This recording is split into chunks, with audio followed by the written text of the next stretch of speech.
Sir बीते दिनों दिशा पटानी के घर कुछ बदमाशों ने फायरिंग की थी, जिसको लेकर मुख्यमंत्री योगी आदित्यनाथ ने मामले का संज्ञान लिया था।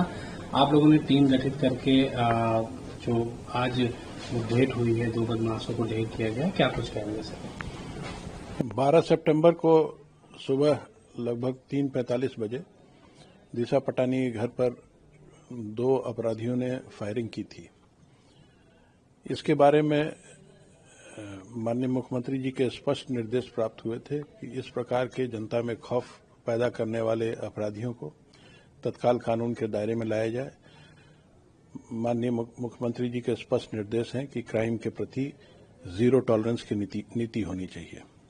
इसी नीति के तहत कार्य करते हुए तत्काल यूपी पुलिस ने एसटीएफ जनपदीय पुलिस को सक्रिय किया और कई स्तर पर अभिसूचना का संकलन किया गया। आसपास के आने जाने वाले रूट्स पर सीसीटीवी फुटेजेस निकाले गए, धरातल पर अभिसूचना संकलन किया गया, तकनीकी विश्लेषण किए गए, साथ ही आसपास के अन्य प्रदेशों में भी जो क्राइम रिकॉर्ड्स थे उनके क्राइम ब्रांच से प्राप्त कर फोटोग्राफ्स की मैचिंग कराई गई और इन अपराधियों को पहचाना गया। इनकी पहचान रविंद्र और अरुण के रूप में हुई। इसके अलावा ये भी जानकारी हुई कि 2 अन्य अपराधियों को रेकी के लिए इस्तेमाल किया गया था, उनकी ही पहचान कर ली गई है। फायर करने वाले इन 2 अपराधियों के बारे में ये भी जानकारी हुई कि ये गोल्डी बरार गैंग के लिए काम करते हैं।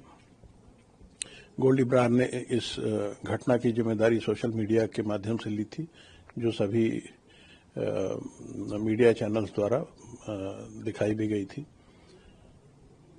एक चैलेंज के रूप में एक्सेप्ट कर इस गैंग को वर्कआउट किया गया और आज सायंकाल में एक मुठभेड़ में ये 2 शूटर्स मार गिराए गए।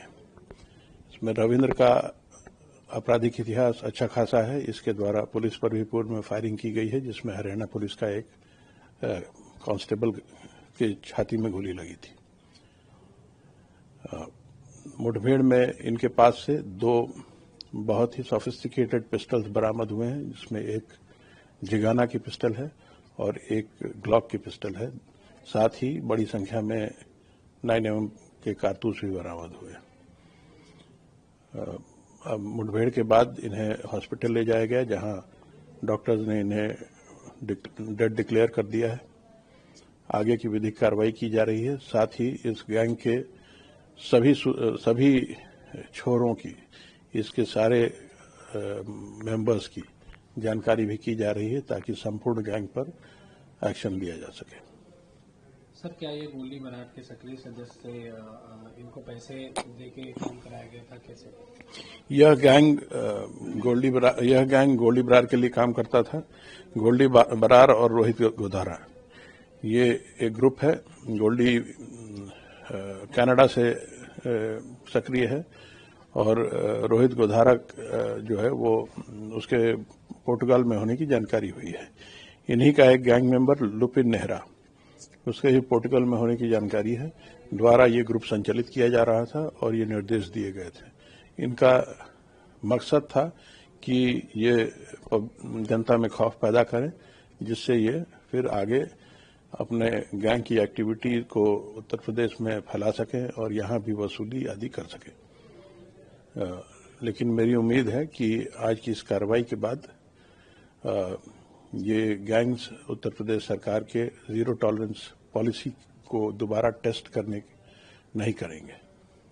सर क्या दिशा पटानी को भी इनके माध्यम से धमकी वगैरह कुछ दिया गया था? इसकी जानकारी मुझे नहीं है, लेकिन जो सोशल मीडिया पे उपलब्ध है उससे ये जानकारी मिलती है कि इनके द्वारा खौफ पैदा करने की कोशिश की गई थी, ताकि इनके गैंग का खौफ यूपी में भी फैल सके।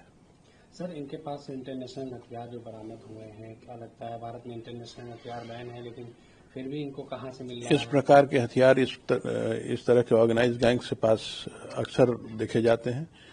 इस पर भी पूरी जानकारी की जाएगी कि ये हथियार कहां से आए हैं, ये कारतूस कहां से प्राप्त हुए हैं, ताकि इन स्रोतों को भी नष्ट किया जा सके।